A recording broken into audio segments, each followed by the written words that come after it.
Nous voudrions souhaiter déjà bonne fête de Pâques à tous les chrétiens et à toutes les chrétiennes. Merci. Et je vous invite à poursuivre les uns les autres bonne fête de la résurrection. Bonne fête de la résurrection.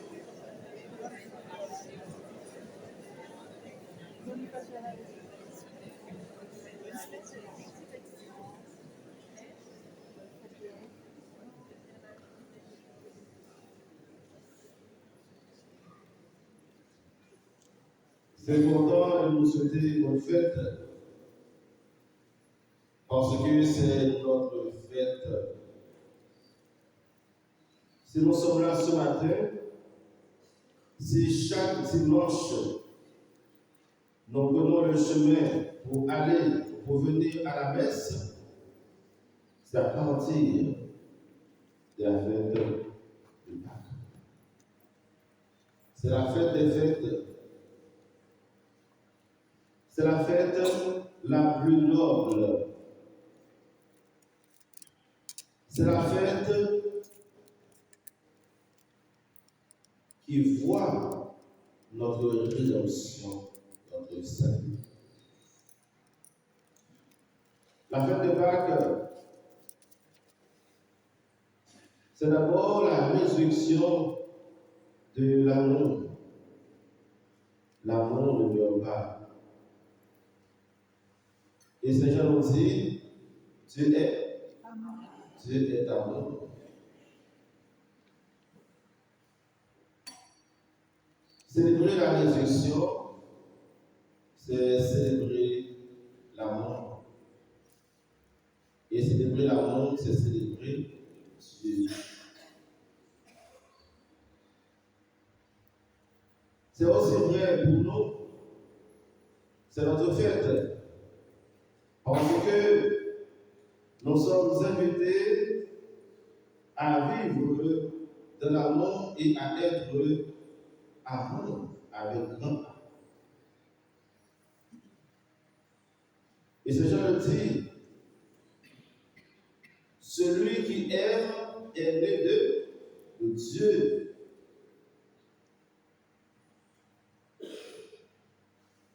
C'est la nouvelle naissance, la naissance de la résurrection. Et si vraiment nous voulons vivre comme des ressuscités, nous devons vivre dans l'amour, car amour et pour amour. En un mot, nous devons être amour. Donc, nous devons être Dieu. Si nous voulons passer de la mort à la vie, qu'est-ce qu'il faut faire? Nous devons. Il y a une application que nous devons télécharger sur notre vie qui s'appelle comment? Amour.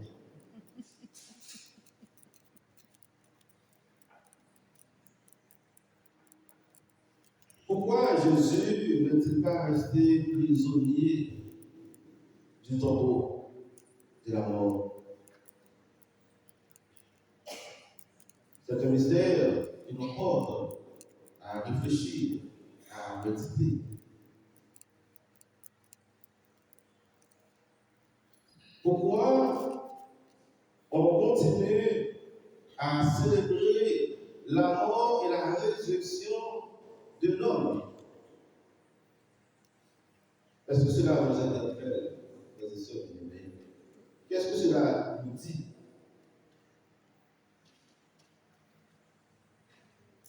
Un événement nouveau. Un événement qui dépasse l'intelligence humaine. Comment se fait-il que cet homme a été bien mis à mort et 3 jours après, ses disciples proclament sa résurrection.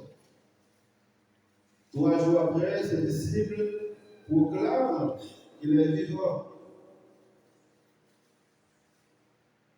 C'est pour nous que le maître du temps, de l'histoire et de l'espace, c'est Dieu. Il y a quelqu'un qui dirige notre histoire. Il y a quelqu'un qui dirige le déroulé de l'histoire de l'humanité. C'est ce Dieu que Jésus était venu nous enseigner à travers sa vie terrestre, à travers le témoignage de sa vie. Avant Jésus, l'image qu'on avait de Dieu, c'était l'image d'un Dieu vengeur, un Dieu qui châtie le méchant, un Dieu qui poursuit le méchant.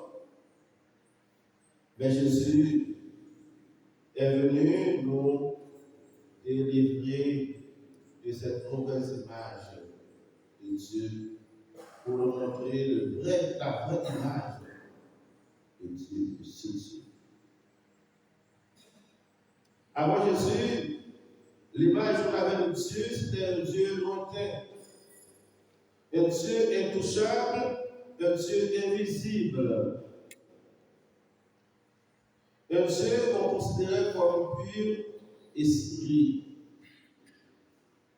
Avec le mystère de l'incarnation, ce Dieu cesse d'être pur esprit pour devenir un homme. Il a pris chair de la Vierge Marie et ses vêtements. Il a partagé notre existence en tout, sauf quoi? Sauf le péché. Il a vécu dans nos conditions humaines. Il a partagé nos échecs, nos souffrances, nos manques, nos misères. Et même, il a partagé nos réussites, nos joies. Ce Jésus, qu'on appelle Jésus de Nazareth, fils de Dieu, fils de Marie, a vécu dans la pauvreté, dans la droiture et de la sincérité. Il nous dévoile le vrai visage de Dieu le Père. Il a dit à Philippe, celui qui m'a vu a vu le Père. Et c'est Paul va nous dire, il est l'image de ce Dieu invisible. Et à la suite de sa résurrection, les disciples vont témoigner. Ils ont témoigné de ce Jésus qu'ils ont touché, celui avec qui ils ont mangé et bu.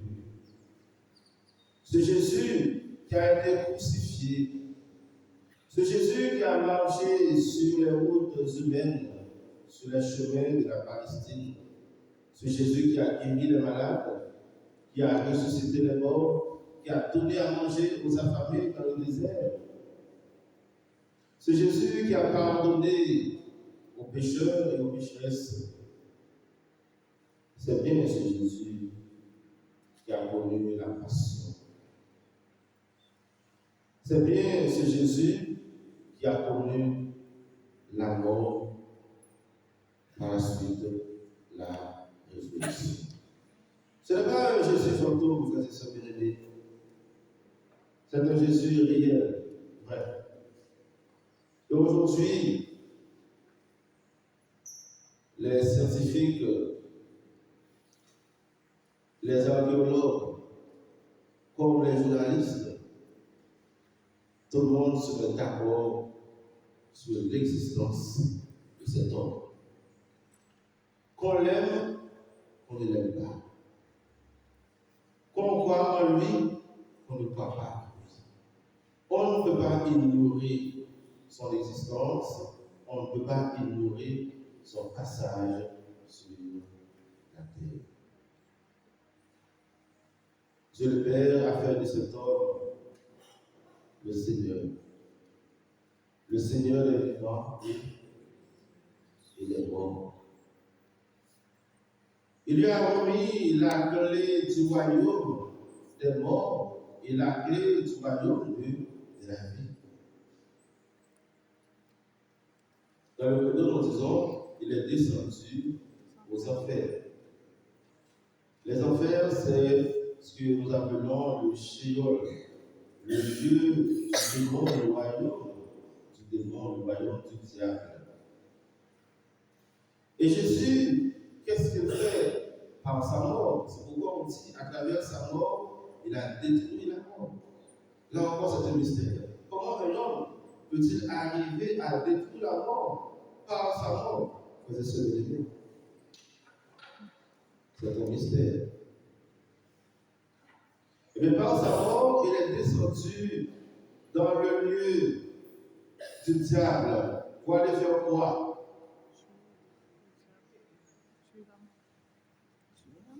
C'est pour aller arracher toutes les âmes qui étaient sous l'emprise du démon.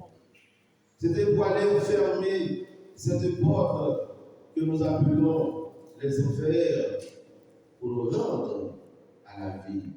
Pour dire désormais la destination des enfants de Dieu, la destination des fils et des filles de Dieu n'est pas auprès du diable, n'est pas dans le tombeau, mais auprès du Père.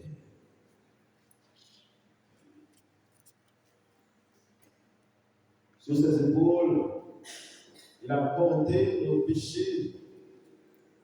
Et cette dette que nous devons à Dieu le Père, c'est Jésus qui l'a payé pour nous. Jésus a pris notre place. Le jour de la Passion, nous l'avons écouté dans l'Évangile. On a demandé de libérer Barabbas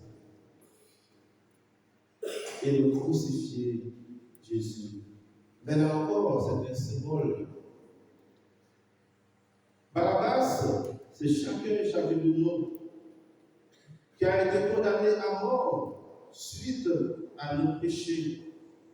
Mais il fallait un juste pour prendre cette mort à notre place et pour nous rendre à la vie. Jésus a payé pour nous le prix du rachat. Cette dette, nous étions incapables de la payer. Et nous étions incapables de retrouver notre amitié avec Dieu le Père suite au péché de nos premiers parents. Et Jésus, qu'est-ce qu'il a fait? Il s'est offert en victime, en holocauste sur la croix comme une offrande pure à Dieu. Cette offrande agréable, acceptée par Dieu le Père pour nous rendre à la liberté.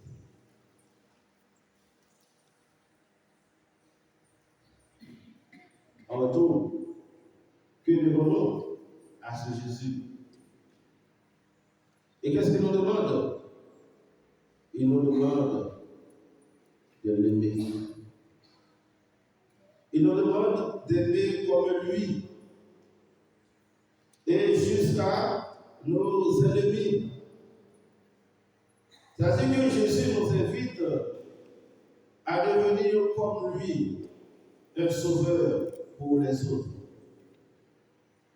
Nous qui avons foi en lui, nous qui sommes ses amis, ses proches, nous sommes là pour prolonger son ministère dans le monde.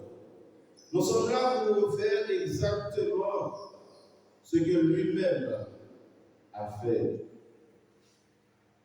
Il nous envoie libérer les uns et les autres. Il nous envoie guérir les uns et les autres. Il nous envoie pardonner les uns les autres. Est-ce que nous sommes prêts à mettre en application l'ordonnance du Christ? Je sais que vous êtes des chrétiens avisés. Quand vous allez voir vos médecins, vous allez directement à la pharmacie pour appliquer l'ordonnance. Mais c'est la même chose que Jésus nous demande d'appliquer et de faire appliquer son ordonnance. Et il nous promet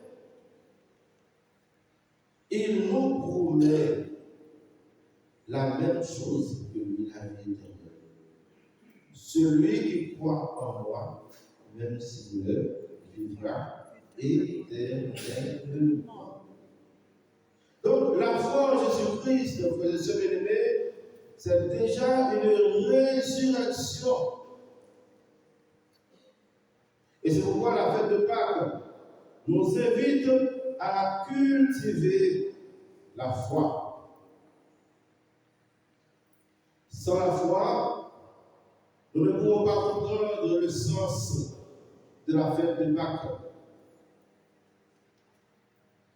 Sans la foi, nous n'arriverons pas à découvrir ce mystère.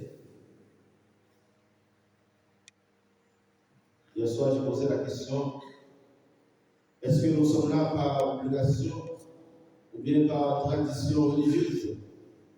Ou bien est-ce que nous sommes là au nom de notre foi? Je vois que c'est au nom de notre foi que nous sommes là. Amen. C'est la foi qui nous rassemble. La foi en la mort et en la résurrection du Christ. Mais qu'est-ce que Jésus nous apporte à travers sa résurrection? Comment pouvons-nous arriver à croire en lui? Et c'est pourquoi nous avons des témoignages.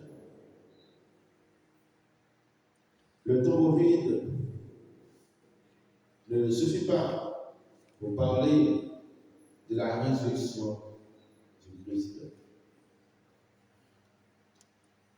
C'est pourquoi nous tenons compte des témoignages des premiers disciples, des témoignages des premiers chrétiens et des témoignages des uns des autres. Nous croyons à la présence réelle et opérationnelle de Jésus dans notre vie. Nous croyons en la présence réelle, effective et opérationnelle de Jésus dans le pain consacré, dans le vin consacré.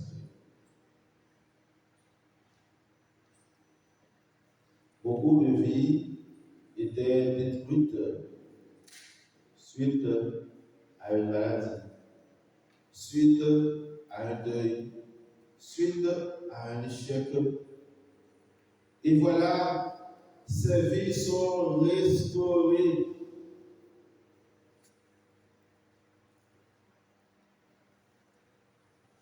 Ces vies sont renouvelées.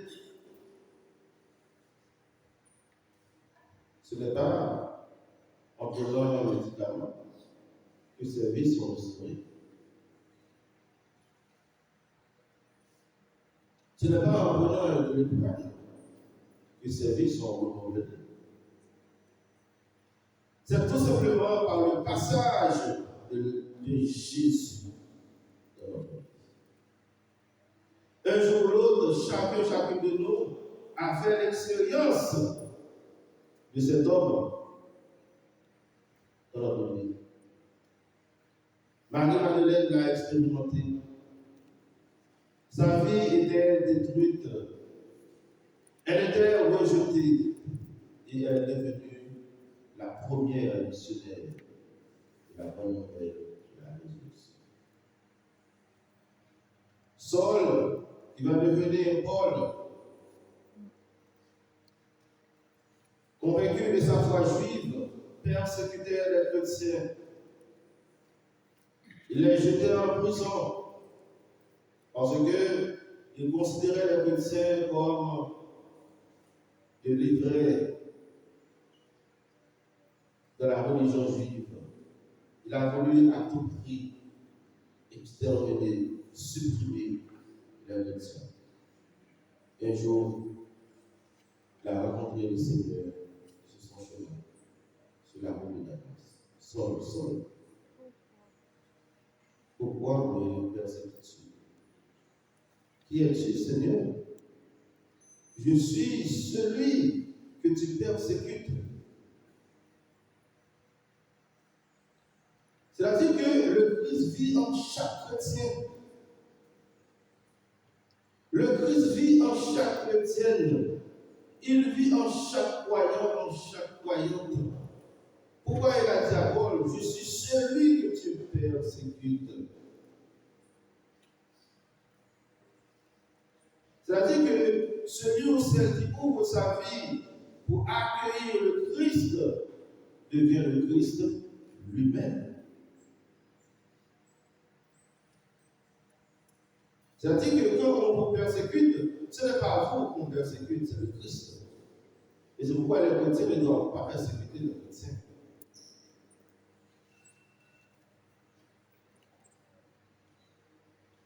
Et Paul va expérimenter cette réalité. Il va devenir comme christifié.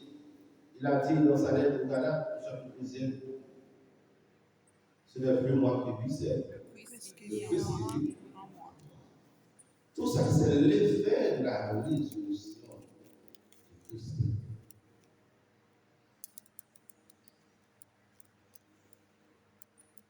C'est le témoignage de la résurrection. Aujourd'hui, frères et sœurs bien-aimés, nous avons un témoignage à donner. Nous ne sommes pas là pour expliquer l'événement de la résurrection, comment cela s'est passé. Non, nous sommes incapables d'expliquer un tel événement. La seule chose, nous pouvons rendre le témoignage.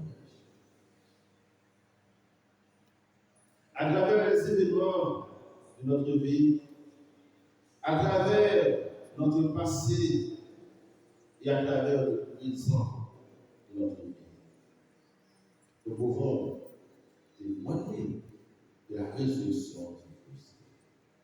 Nous pouvons témoigner de notre foi. Chacun peut se dire, voilà ce que le Christ a fait pour moi. Voilà comment il a changé ma vie. Avant, j'étais comme quelqu'un sans direction, quelqu'un qui a perdu le sens de sa vie. Mais après avoir rencontré le Christ, après avoir écouté et entendu sa parole, comme disait un nouveau baptisé, je suis devenu comme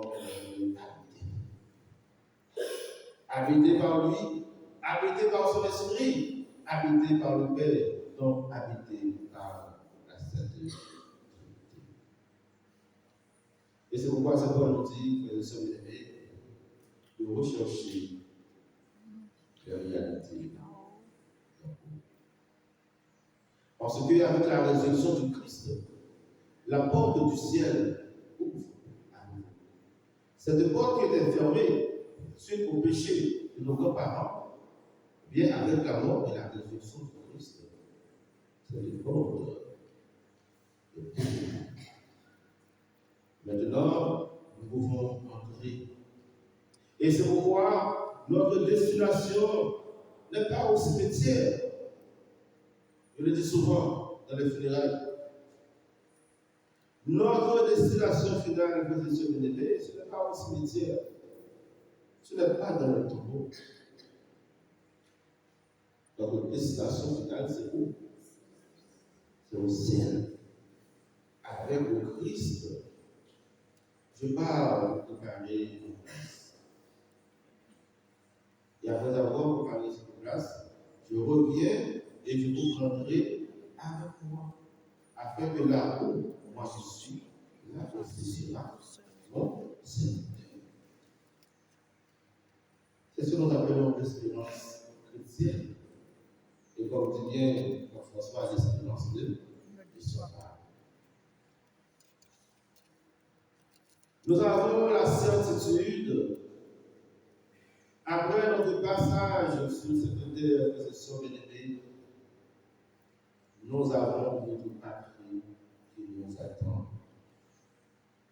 Est-ce que vous croyez en cette nouvelle vie? Demandez-moi oui ou non. Est-ce que vous croyez en la vie éternelle? Est-ce que vous croyez en votre propre résurrection?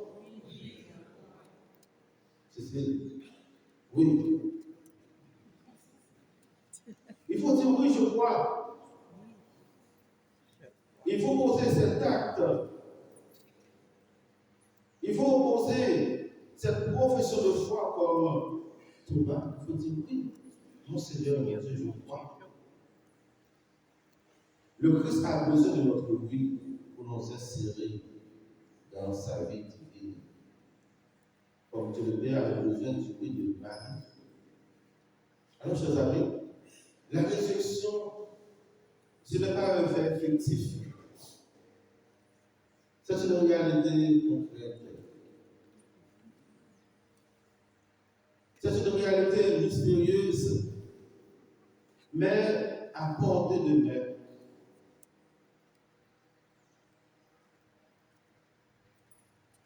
Et c'est pourquoi nous nous donne l'Eucharistie, la parole de Dieu. Dans l'Eucharistie, nous recevons le vivant. Dans l'Eucharistie, nous recevons le ressuscité. Et c'est ce qui fait de nous des hommes et des femmes ressuscités, des hommes et des femmes vivants. Celui ou celle qui vient à la messe, quand elle communie au corps du Christ, il ou elle est devenu et d'être ressuscité et d'être renouvelé. Et c'est pourquoi un chrétien ne doit pas manquer à sa messe. Même si vous avez tous les problèmes du monde, frères et sœurs bien-aimés, je vous invite à faire l'expérience avec le Christ. Et cette vie qui est comme une vie dans le tombeau, avec le Christ, va sortir du tombeau. Et c'est ça le symbolisme du tombeau vide. Nous ne sommes pas appelés à rester dans le tombeau. Et vous savez ce que cela signifie. Qu'est-ce qu'il y a dans le tombeau?